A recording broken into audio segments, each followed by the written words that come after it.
This is Season 2 of the Off-Grid Wilderness Trapline series. It documents a full trapping season from our off-grid cabin in northern Maine. This documentary series is for educational purposes only. Tune in every night for new episodes from Season 2, The Trapline.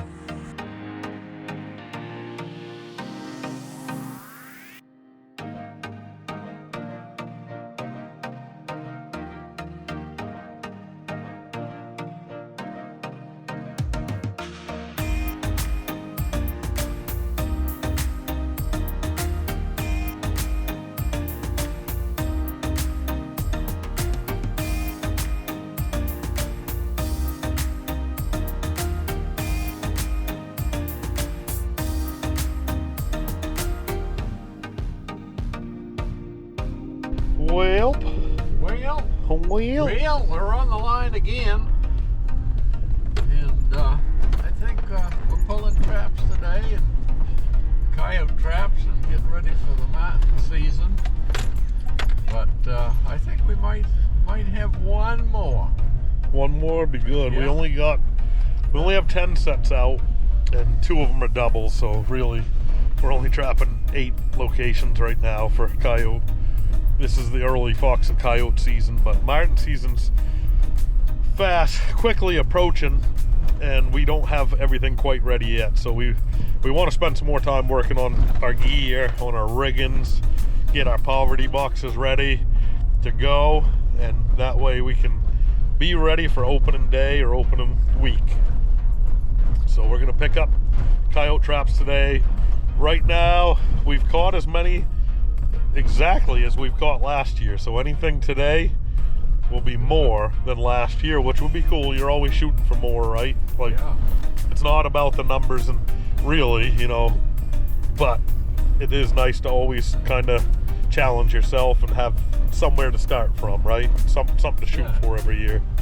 Try to do better every year you trap, well, you never know, from year to year what it's going to be like, but you're always thriving to do a little better than you did last year.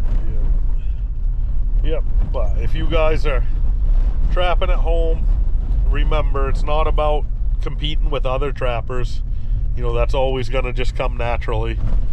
But it doesn't matter if this guy's catching 50 this species, or this guy's catching 51 and this guy's catching 52. That doesn't, if you're in it for that, just to beat the Joneses, then maybe reevaluate, because I don't think you'll ever find true happiness trapping or hunting or anything like that if you're always comparing, because there's always somebody that's better.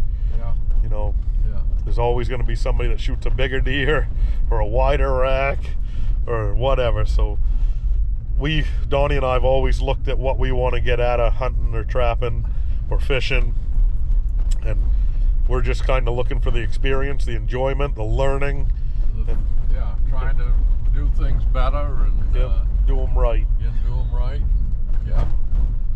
To us, it's always fun to face the challenge and take that challenge head on, and that's why we've always enjoyed trapping in the wilderness in the North Maine woods. So, how are we feeling today, Donnie? Pretty good? I feel pretty good, and I feel pretty confident we might get another coyote, and maybe 2.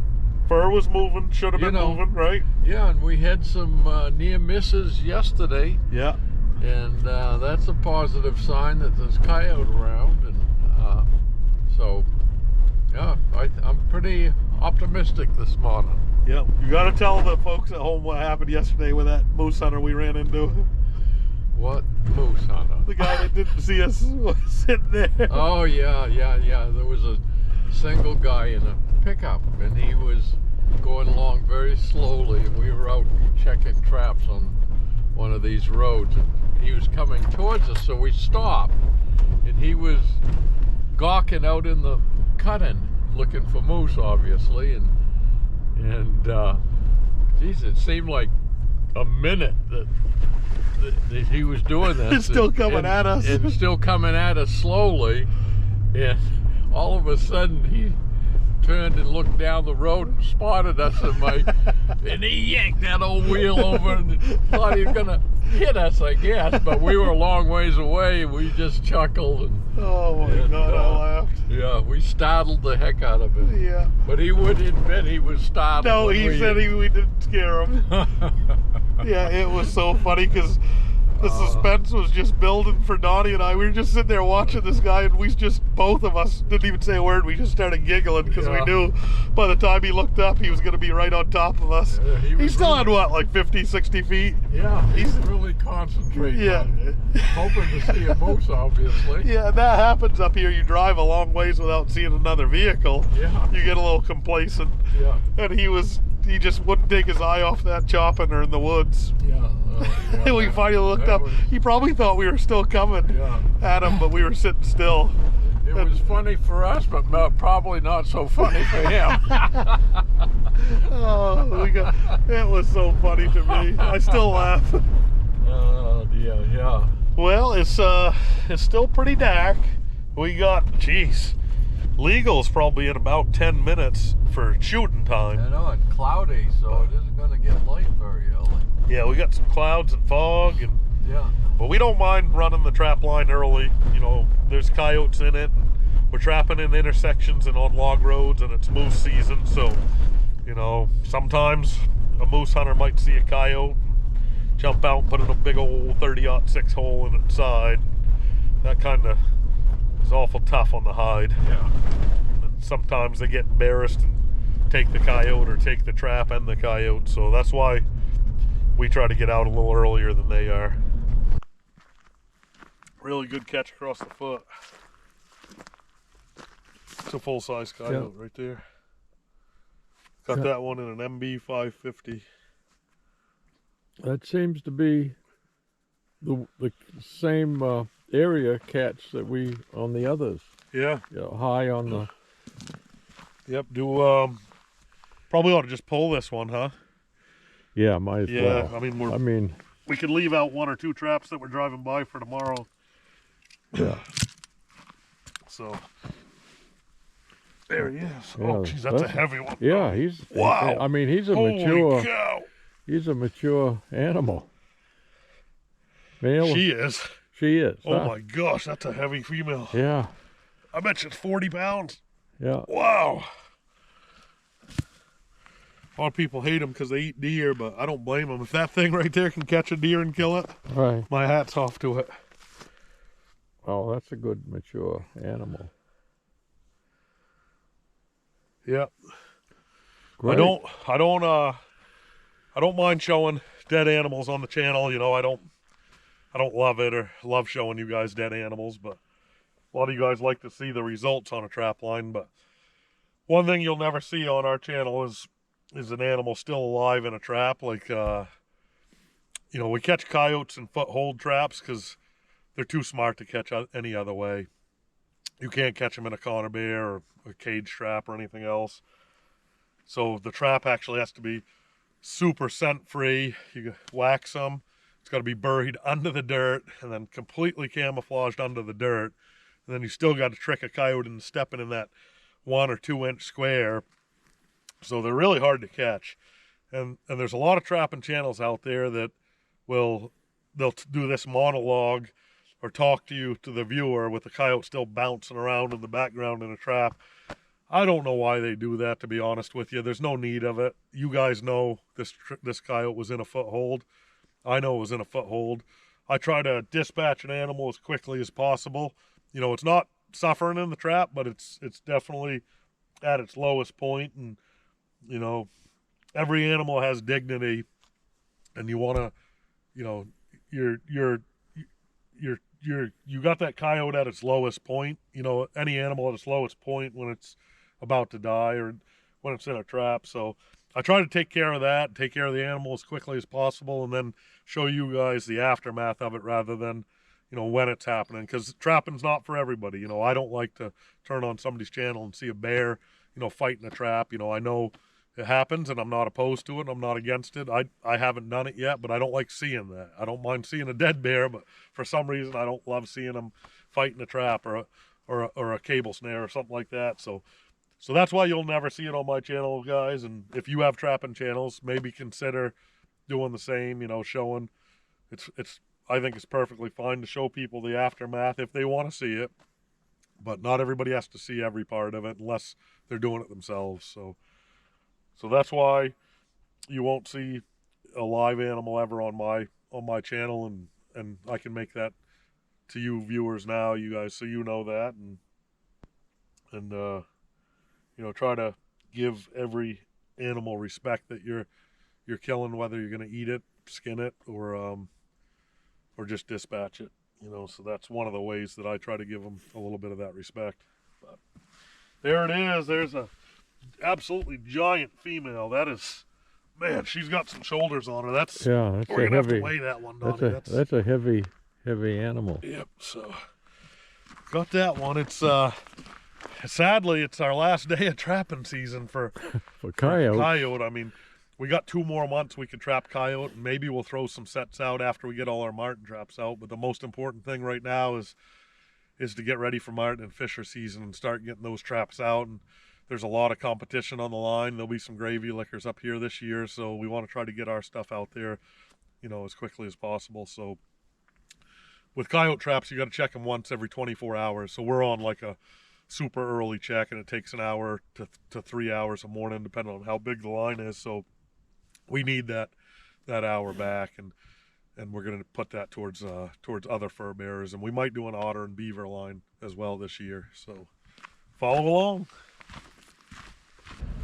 So guys, these earth anchors we use, we're not allowed to run drags anymore. I always ran drags and loved them, but these earth anchors, they make a tool to pull these, but man, when you're trapping these shale roads and these logging roads in northern Maine, I can't pull that thing out even with an iron bar. So Donnie and I kind of figured out last year the best way for us to pull them out is with a chain. Right. And they're either going to come or something's going to break. So we'll get as low as we can. And some of these have been coming out easy, and we've had a some couple not so easy. yeah, we've had a couple stand the trap right up, didn't we? Yeah. The truck, I mean. Yeah. Broke the anchor right off. Yep. All right, I think I'm good.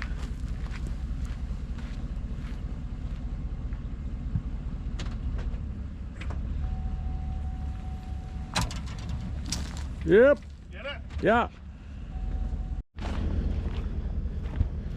All right, guys, this is a set where we made a catch already earlier this year, so there's still a little bit of a catch circle. You can't see much there, but as you could see, we got a dirt hole there. I got a guidance stick here and a rock there. It's kind of one of my favorite sets. I don't know what you'd call it, if it's a modified dirt hole, but you know, I don't try to steer them too hard if I don't have to, you know. And this coyote's going to come in to get into that bait that's in that hole there, and you know, the dirt is dry. There's not much I can do about it. And I got this little stick here, so he steps over it, steps directly on that pan right there, and then boom, trap fires. So it's about, you know, 9 to 12 inches back from that hole, and it's off-centered too. That's important that it's off-centered, because their feet are off-centered. They don't walk a straight line like a fox often will. And then these are offset traps. So, but I didn't have we couldn't find our foam for this one, so I just made a pan cover out of that leaf right there, and that would have been adequate if another coyote had come along. But I'll show you guys again how we pull these with the earth anchors. Is we're gonna just latch on right as low as we can. We're gonna go around the ball. You might explain about the pan cover. Yeah. You know, about why you have to have that. Yeah, so you gotta have something over. I'll give you this. I'll show you on a trap, and I'll handle this trap because we had a catch already. But one of the things I switched to this year, these foam pads that fit perfectly under the pan. And you need that so dirt or rocks don't go under the pan, because then if they step on the pan, it needs to depress and go down to trigger, whether it's dogless or not, to trigger that trap to release to catch them. So we're using foam this year. In the past, I've always used screens or or some kind of pan cover. And then we couldn't find the foam on this, and we were in another truck that day, I think, or I took them out. So we didn't have any more foam, so I ended up just using that. You could use a leaf or a screen, you know, and then if you put that over it, you got to cover that up, obviously with dirt, and the trap's under the ground. So just that soft leaf, they're not going to hear that or smell it. It's going to smell like everything that they smell anyway. And then dirt doesn't get under the pan, so that way when they step on the pan, it can go down. If dirt or rocks are under it, then it's not going to depress. And, I actually really like the foam this year rather than dealing with pans covers. I think I'm going to do that foam again next year when I go hard at Coyote. But let's see if how this one pulls, Donnie. Yep.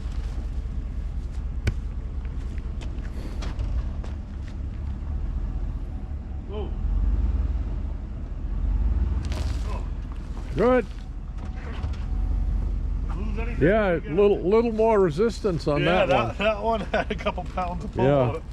So, yeah, so there it is. And to show people that earth anchor, you pound it down and it goes down straight. And then when you yank on it, the swivel point's in the middle. Then you're pulling, you know, pulling a lot of couple inches of rocks or whatever. Yeah, so it goes in straight, and then it yanks, and then it turns, and then it's got all that resistance.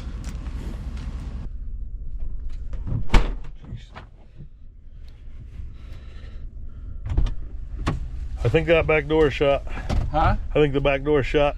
You do? I think I slammed it a little hard. Oh. Well, that's it for today.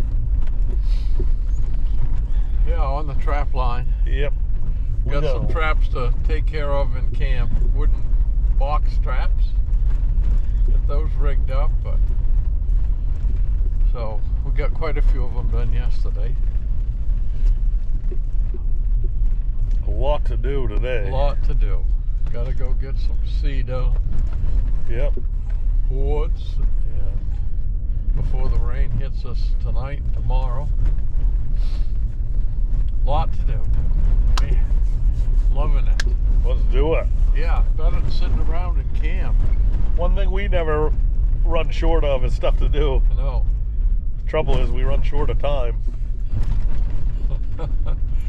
we seem to make our own work, you know, by building something or doing, you know.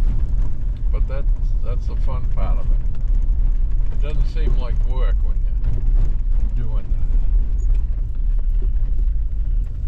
that. No, I hope our friends that are moose hunting have good luck today. They haven't had any luck at all this week. Time is drawing to a close.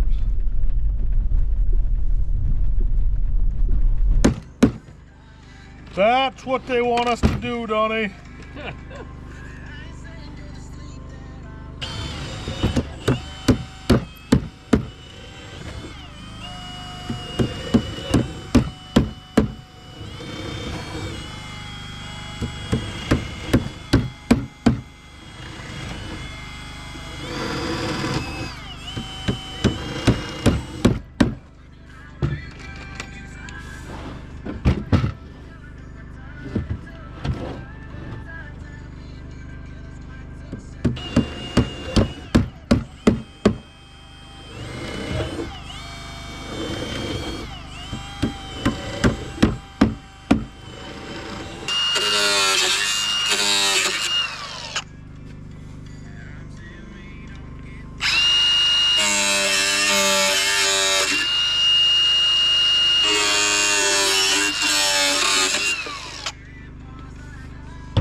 We'll give it a try. Think it'll work.